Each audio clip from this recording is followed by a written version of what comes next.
In an automatic control system, a controller initiates a corrective action based on the difference between the signal it receives and the set point for a controlled variable. The various types of corrective actions that controllers can provide are called control modes. With two-position control, a signal from a controller causes a final control element to move from one extreme to another, such as from on to off or from fully opened to fully closed.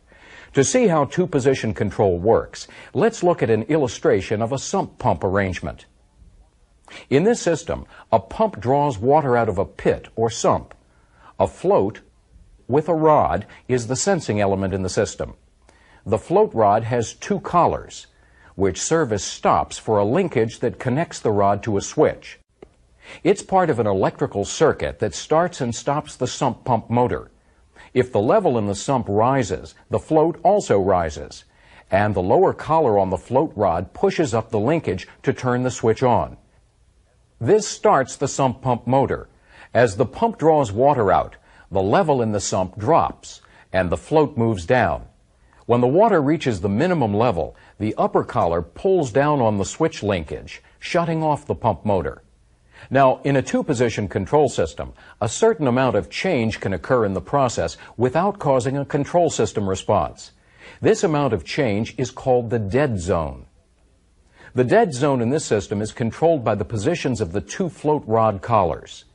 The dead zone can be reduced by moving the two collars closer together.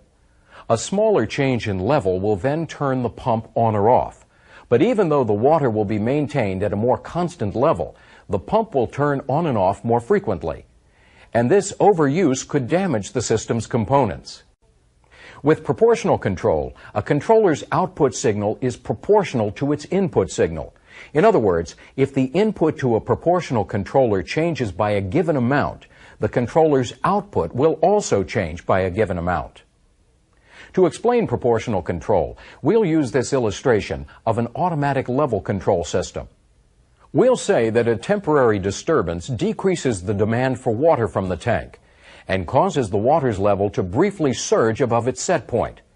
As the water rises, a level-sensing float converts the change in level to mechanical motion. The motion is detected by a measuring element or transmitter and converted to a pneumatic signal representing the value of the higher water level. This signal is sent to the controlling element or controller.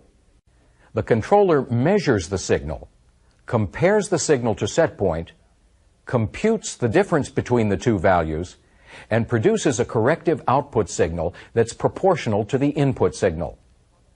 The controller sends that signal to the final control element in the system, a control valve. The control valve responds by closing down to decrease the flow of water to the tank. However, because of process characteristics such as resistance, capacitance, and dead time, the level fluctuates before it finally returns to set point. We can tell more about how the temporary change in water level affected the system if we plot the control signals on a graph.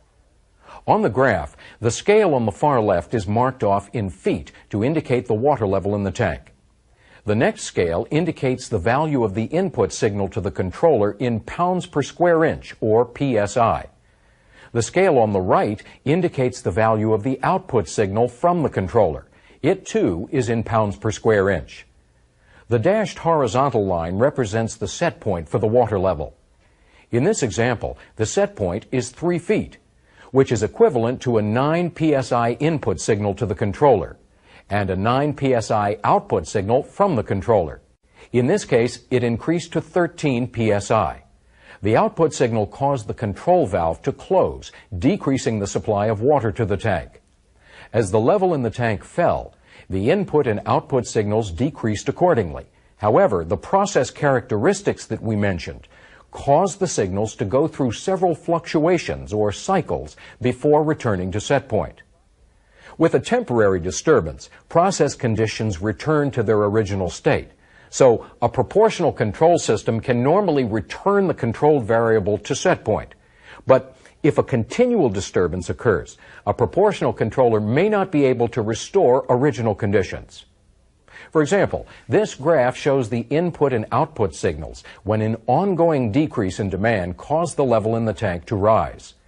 In this example, the control system brought the process back under control. But when it did, the level stayed higher than the original set point. That's because the input signal to the controller increased, then stayed high because of the continual disturbance. As a result, the proportional output signal stayed high as well. The higher steady state value that resulted, that is, the higher level that's represented by the input signal, is called the control point. The difference between the variable's control point and its original set point is called offset. Offset occurs because a proportional controller produces only enough output to bring a process back under control during a continual disturbance. It may not produce enough output to overcome the disturbance and return the process variable to its original set point.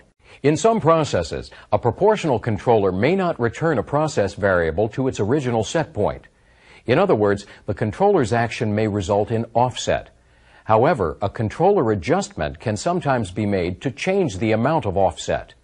This adjustment affects what is known as the proportional band, or PB. Proportional band is the amount of output change, or delta output, in relation to a given amount of input change, or delta input. The proportional band value is usually multiplied by 100% so that it can be expressed as a percentage. When a controller's input change and output change are equal, the relationship between the signals is 1-to-1, and the proportional band is 100%. This condition is called a 100% PB. The input and output signals on this graph show a 100% proportional band.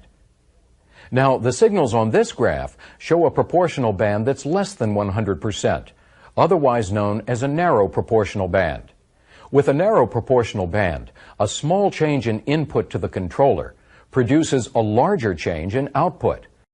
This relationship is equivalent to a 50% proportional band, since 1/2 times 100% equals 50%. With a narrow proportional band, control action is rapid, and the value of the controlled variable stays closer to set point. However, decreasing a proportional band setting increases the amount of cycling, which can overwork system components. Now, the signals on this graph show a proportional band that's greater than 100%. This type of proportional band is called a wide proportional band. With a wide proportional band, a large change in input to the controller produces a smaller change in output. The proportional band for this example is 200%. Since the output signal changes less than the input signal, a wide proportional band can minimize the amount of cycling in a system. However, there's more offset with a wide proportional band. Some manufacturers use the term gain when describing a proportional control adjustment. Gain is the inverse of proportional band, and it's expressed as a quantity rather than as a percent value. For example, a 1 psi change in input that produces a 2 psi change in output represents a 50% proportional band. But since gain is the inverse of proportional band, the relationship between the change in input and output is reversed. So the gain in this example is 2. In this topic, we examined two-position control and proportional control, and we looked at how those control modes work in an automatic control system. Now let's try some practice questions. Now, in a two-position control system, a certain amount of change can occur in the process without causing a control system response. This amount of change is called the dead zone. The input and output signals on this graph represent a proportional control system's response to a continual disturbance. Proportional band is the amount of output change, or delta output, in relation to a given amount of input change, or delta input. Not all control modes can return a controlled variable to set point after a process disturbance. However, reset control is designed to adjust the output of a proportional controller to help eliminate offset and restore original process conditions. Reset action responds to a controlled variable's deviation from set point by increasing or repeating the amount of proportional control until the variable returns to set point. Reset control doesn't exist without proportional control. In fact, it's actually proportional plus reset control, since it adds an additional corrective action to the proportional action. Also, reset control is sometimes called proportional plus integral, or PI control, because it's based on a mathematical function called integration. In any case, it's easier to understand how reset control works by looking at an example. In this arrangement, an automatic control system is used to maintain the level of water in a tank. The input signal from the transmitter to the controller represents the level of water. The output from the controller adjusts a control valve in the supply line to the tank.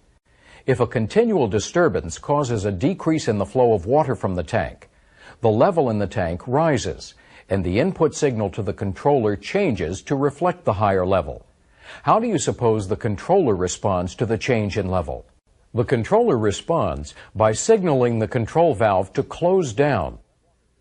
This reduces the flow of water to the tank and allows the level in the tank to gradually return to set point. We can get a better idea of how the system responded to the disturbance if we plot the input and output signals on a graph. We'll include a time scale on the graph to see more clearly how the control action works. During the first minute, the increase in water level caused the input signal to the controller to increase from 9 psi to 11 psi, which is a change of 2 psi. During the same 1-minute interval, a proportional-only controller with a 100% proportional band would have produced an output signal that matched the input signal. But the output signal from this controller includes proportional action plus reset action. And it increased to 13 psi, a change of 4 psi. What this means is that the reset part of the control action increased or repeated the 2 psi proportional action one time in 1 minute. This is sometimes described as 1 minute per repeat, or 1 MPR. As the level of water in the tank dropped, both signals decreased, then fluctuated briefly before returning to steady state. That's because the value of the controlled variable, represented by the input signal, returned to its original set point of 9 psi. In our example, a reset control action of 1 minute per repeat was able to return the controlled variable to set point. Often the amount of reset in a system can be adjusted. However, a reset that's too fast can cause a controller to overcorrect and cause the process variable to cycle out of control. In those cases, a slower reset may be needed. Rate control is a control feature that responds to the speed at which a variable deviates from set point. The faster the variable changes, the greater the amount of rate control action. Rate control is normally combined with proportional control, so it's often called proportional plus rate control. Also, it's sometimes called proportional plus derivative, or PD control. In any case, when a process disturbance causes the input signal to a rate controller to change, the controller measures the speed or rate at which the input is changing and produces an instant boost to the proportional output signal. In effect, this action tries to stop changes in the input as soon as they're detected. To get a better understanding of rate control, we'll use this automatic level control system in which rate control has been added to a proportional controller. We'll say that a continual disturbance causes a decrease in the flow of water from the tank, which in turn causes the level in the tank to rise. If we look at a graph of the control signals from the process, we see that the rate controller responds to the disturbance by producing an immediate boost in output. This boost minimizes the water level's deviation from set point. Then, a combination of rate control and proportional control stops the water level from changing and brings it down almost to set point. However, because rate control responds only during changes in the input, and because proportional control only provides a proportional output, there may be some offset in the process variable. In other words, as long as the level is at steady state, even with offset, the rate controller will not provide a correcting output. When a process requires a rapid control action that eliminates offset, a control mode known as proportional plus reset plus rate control may be used. It combines the precise response action of reset control with the fast response action of rate control. Proportional plus reset plus rate control is sometimes called PID control, P for proportional, I for integral, which is the same as reset, and D for derivative, which is the same as rate. One example of a process that requires PID control is the gas-fired oil heating furnace represented here. During operation, oil flows through a pipe in the furnace combustion chamber. Gas flows through a valve in another pipe to a burner. As the gas burns, part of the heat that's produced is transferred through the pipe to the oil. The controlled variable is the temperature of the oil leaving the furnace. A sensing device in the oil pipe provides oil temperature readings to a temperature transmitter. The transmitter measures the temperature and provides a corresponding pneumatic signal to a controller. The controller uses that information to produce an output signal, which adjusts the control valve to regulate the furnace flame. Since the flow of oil through the pipe is reduced, there's more time for the oil to absorb heat, and its temperature increases. The control system responds by sending a larger signal to close down the control valve. This reduces the gas flow to the burner and decreases the amount of flame. As a result, less heat is transferred to the oil, and the oil temperature returns to set point. We can get a better idea of how the control system responded to the change in oil temperature by looking at the controller's input and output signals on this graph. The input signal to the controller represents the oil temperature. As the graph shows, when the temperature of the oil first began to increase, the controller immediately produced a corrective output signal that reflected the rate of change.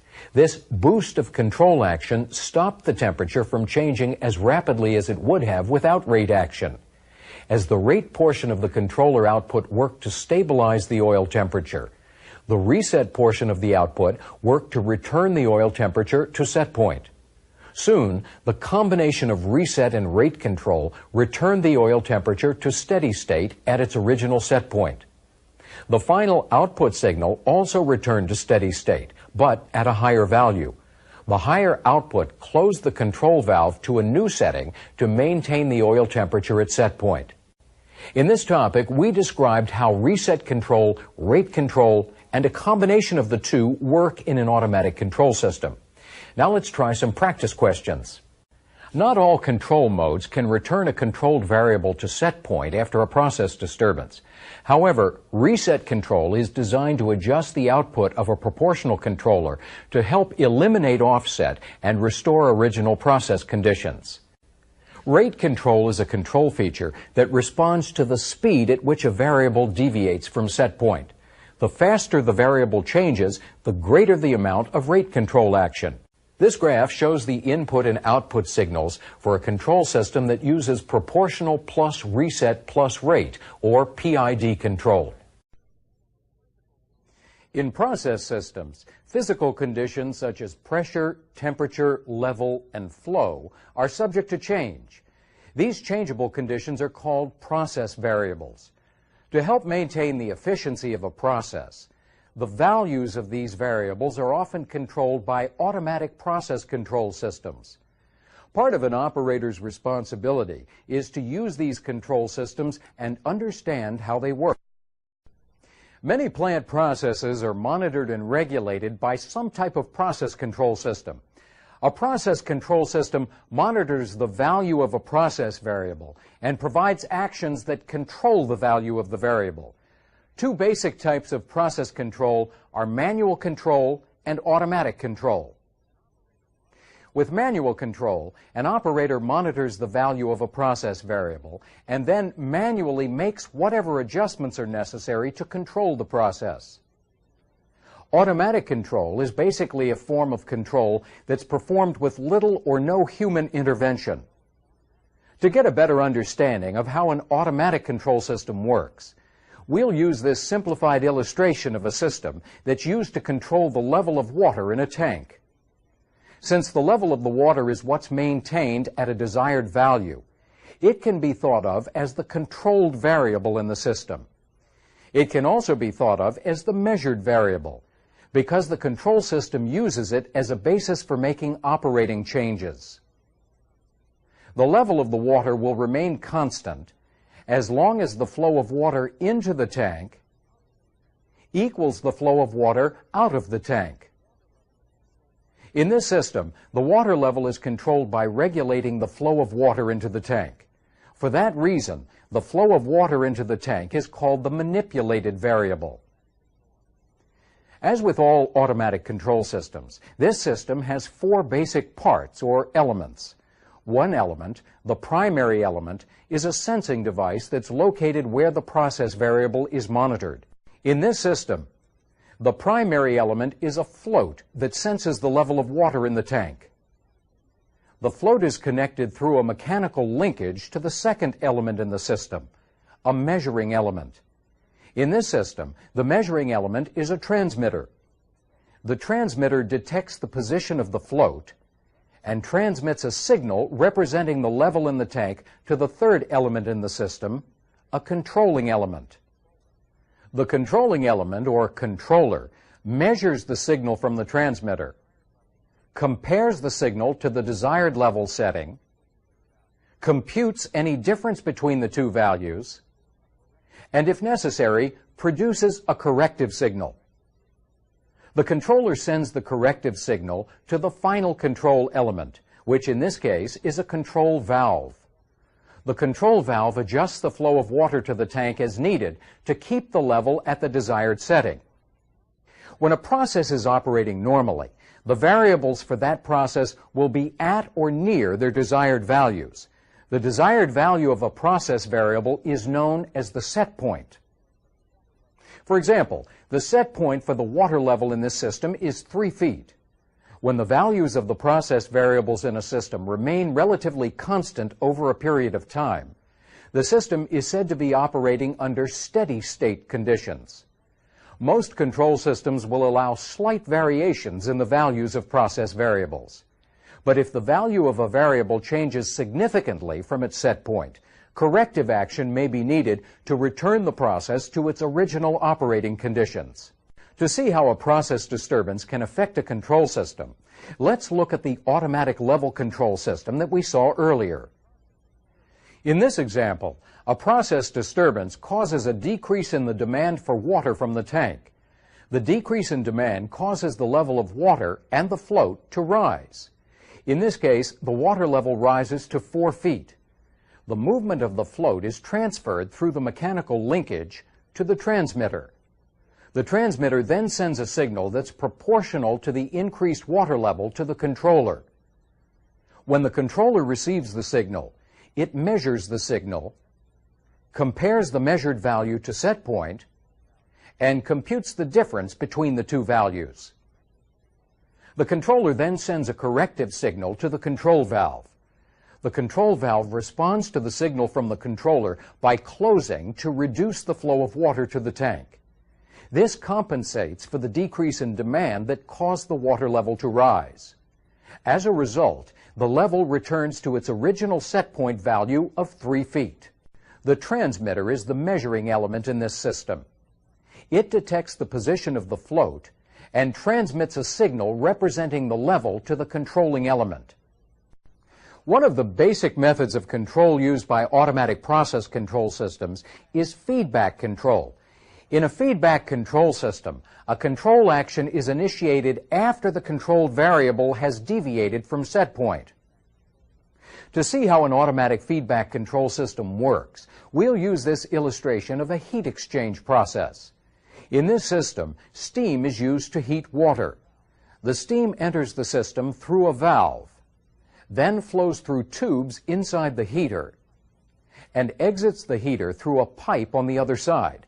The steam transfers heat to the water, which enters the heater at the top, flows around the tubes, and exits the heater at the bottom. The temperature of the water at the outlet of the heater is the controlled variable for the system. It's also the measured variable, because the control system uses it as a basis for making operating changes. The manipulated variable in this system is the inlet steam flow. That is, the steam flow to the heater.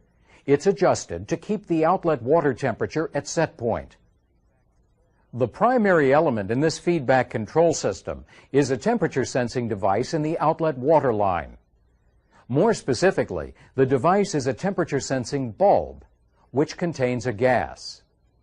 If the temperature of the water leaving the heater increases, the gas in the bulb expands. This causes a pressure increase that's carried along the tubing connecting the bulb to a temperature transmitter. The transmitter sends a pneumatic signal that's proportional to the water temperature to a controller. The controller measures the signal and compares it to set point. This is how the controller detects that the temperature of the water has increased. The controller then computes the difference between the temperature of the water and set point and sends a corrective signal to the final control element in the system, which is the control valve. The control valve responds to the signal from the controller by closing to reduce the amount of steam flow to the heater. As a result, less heat transfer takes place in the heater, and the outlet water temperature returns to set point. A feed-forward control system attempts to correct for a process disturbance before the controlled variable in the process deviates from set point. To get a better understanding of how a feed-forward control system works, let's look at an illustration of a heat exchange process that's controlled by a feed-forward system. In this system, steam flows through tubes inside a heater and heats water that flows around the tubes. The controlled variable in the system is the water temperature at the outlet of the heater. The inlet water temperature is used to determine whether a control action is needed to maintain the outlet water temperature. So it's the measured variable in the system. The manipulated variable, that is, the variable that's adjusted to maintain the outlet water temperature, is the steam flow into the heater. The feed-forward control system works like this. If the temperature of the water entering the heater changes, the primary element in the system, in this case, a temperature-sensing bulb, detects the change in temperature and changes the signal that it sends to a transmitter. The transmitter measures the signal from the temperature-sensing bulb and sends a proportional signal to a controller. The controller measures the signal from the transmitter and compares it to set point. If there's a difference between the two values, the controller sends a signal to the final control element in the system, the control valve. The control valve responds by opening or closing to change the amount of steam flow to the heater. If the temperature of the water flowing to the heater decreases, the control system opens the control valve to increase the steam flow to the heater. This provides more heat for transfer to the water and prevents the outlet water temperature from dropping below its desired value. Now, if the temperature of the water entering the heater increases, the control system closes the control valve to allow less steam to enter the heater. As a result, less heat is transferred to the water, and the outlet water temperature is kept from rising above its desired value. A feed-forward control system can be effective at correcting for certain process disturbances before the disturbance affects the controlled variable in the process. However, there are many possible disturbances in a process, and a typical feed-forward control system may not be able to respond to every one of them. For example, the feed-forward control system that we just looked at responds only to changes in the temperature of the water entering the heater. Other disturbances, such as a change in the pressure or temperature of the steam entering the heater, can also affect the outlet water temperature, but those disturbances will go unnoticed by the feed-forward control system. To correct for those types of disturbances, a combination of feedback and feed-forward control could be used. With combined control, the feed-forward part of the system responds to changes in the inlet water temperature, while the feedback part responds to changes in the outlet water temperature caused by other disturbances. By combining the features of feedback and feed-forward control, greater control over disturbances upstream of the process and within the process can be attained. In this topic, we saw how the four elements of an automatic control system work together to control a process, and how a control system responds to a process disturbance. We also saw how feedback control, feed-forward control, and a combination of the two methods work to control a process. Now let's try some practice questions related to this material. Write The controlling element, or controller, computes the difference between the measured level and set point, and sends a corrective signal to the final control element. No, the controlling element, or controller, computes the difference between the measured level and set point, and sends a corrective signal to the final control element. The controlling element, or controller, measures the signal from the transmitter, compares the signal to the desired level setting, computes any difference between the two values, and if necessary, produces a corrective signal. The controller sends the corrective signal to the final control element, which in this case is a control valve. One of the basic methods of control used by automatic process control systems is feedback control. In a feedback control system, a control action is initiated after the controlled variable has deviated. A feed-forward control system attempts to correct for a process disturbance before the controlled variable in the process deviates from set point. All processes have characteristics that can affect how a control system responds to operating changes. Two of the more important of these characteristics are resistance and capacitance. Resistance can be thought of as an opposition to flow. Capacitance can be thought of as the ability to store energy. While these terms are commonly used in describing electrical circuits, they can also be applied to process systems that contain fluids. For example, in this system, the resistance is caused primarily by a valve that opposes the flow of liquid from a container. The system's capacitance, or ability to store energy, is determined by the size of the container. These same characteristics can also be applied to gas or vapor systems. For example, in this system, the resistance is caused primarily by a valve that opposes the flow of gas from a pressurized cylinder. The capacitance depends on the storage capacity of the cylinder. Now, in a thermal process, that is, one involving heat, resistance and capacitance may be somewhat different. Here, a flame is used to heat a beaker of liquid. In this arrangement, the wall of the beaker represents the resistance, since it resists the transfer of heat from the flame to the liquid. The amount of heat or thermal energy that the liquid is able to store represents the capacitance of the system. Process characteristics such as resistance and capacitance can affect how a control system responds to process disturbances. We can get a better understanding of how these characteristics can affect a system by looking at an illustration of a simple heat exchange process. In this system, steam flows through tubes in a heater and heats water that flows around the tubes. At the moment, the temperature of the steam entering the heater is 400 degrees Fahrenheit, and the temperature of the water leaving the heater is 200 degrees Fahrenheit. Now, suppose a process disturbance causes the temperature of the steam to suddenly rise to 500 degrees. What do you suppose will happen to the temperature of the water? Even though the steam temperature increased suddenly, the water temperature will remain unchanged briefly, then increase slowly. It's easier to see how the water temperature changes by plotting the temperature changes on a graph.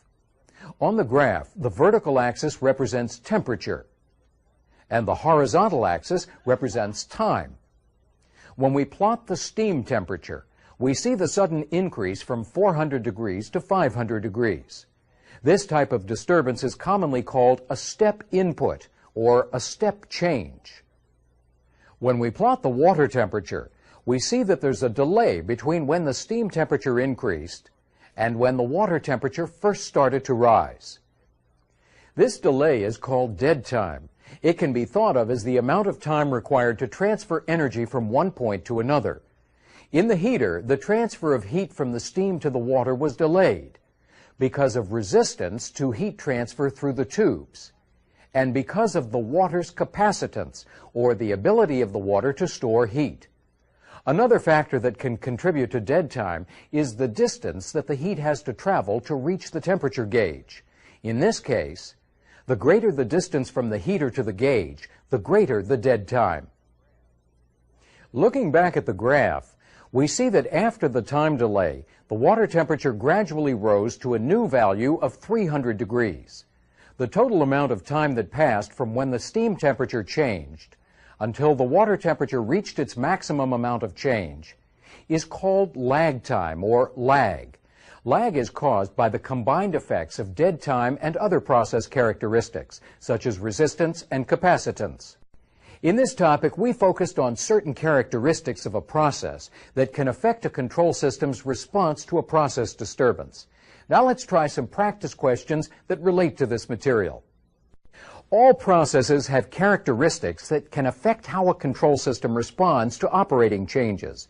Two of the more important of these characteristics are resistance and capacitance. Resistance can be thought of as an opposition to flow.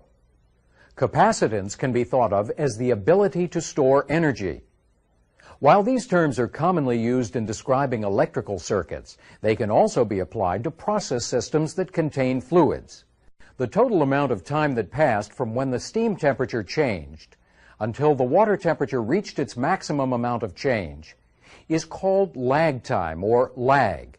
Lag is caused by the combined effects of dead time and other process characteristics, such as resistance and capacitance. In this arrangement, an automatic control system is used to maintain the level of water in a tank. If the level in the tank rises, what is the controller most likely to do? In this system, steam flows through tubes inside a heater and heats water that flows around the tubes. If the temperature of the water at the outlet of the heater is the controlled variable for the system, what is the measured variable? This feedback control system is used to maintain the outlet water temperature at set point. What will the control system do if an increase in inlet water temperature causes the outlet water temperature to rise? This feed-forward control system is used to maintain the temperature of the water flowing out of a heater. Based on the configuration of the system, what variable is measured to determine whether a control action is necessary? This feed-forward control system is used to maintain the temperature of the water flowing out of a heater. What will the control system do if the temperature of the water entering the heater decreases? In this process, the temperature of the water leaving the heater is controlled by a combined feedback and feed-forward control system. What is most likely to happen if there is an increase in the temperature of the water entering? In this example of heat transfer, a flame is used to heat a beaker of.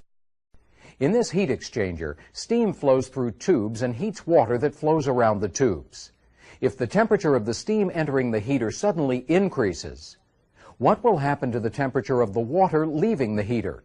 In this system, steam flows through tubes inside a heater and heats water that flows around the tubes. If the temperature of the water at the outlet of the heater is the controlled variable for the system, what is the manipulated variable? This feed-forward control system is used to maintain the temperature of the water flowing out of a heater. Based on the configuration of the system, what variable is adjusted to keep the outlet water temperature at set point? This feed-forward control system is used to maintain the temperature of the water flowing out of a heater. What will the control system do if the temperature of the steam entering the heater decreases? In this process, the temperature of the water leaving the heater is controlled by a combined feedback and feed-forward control system. What is most likely to happen if there is an increase in the temperature of the steam entering the heater? In this example of heat transfer, a flame is used to heat a beaker of.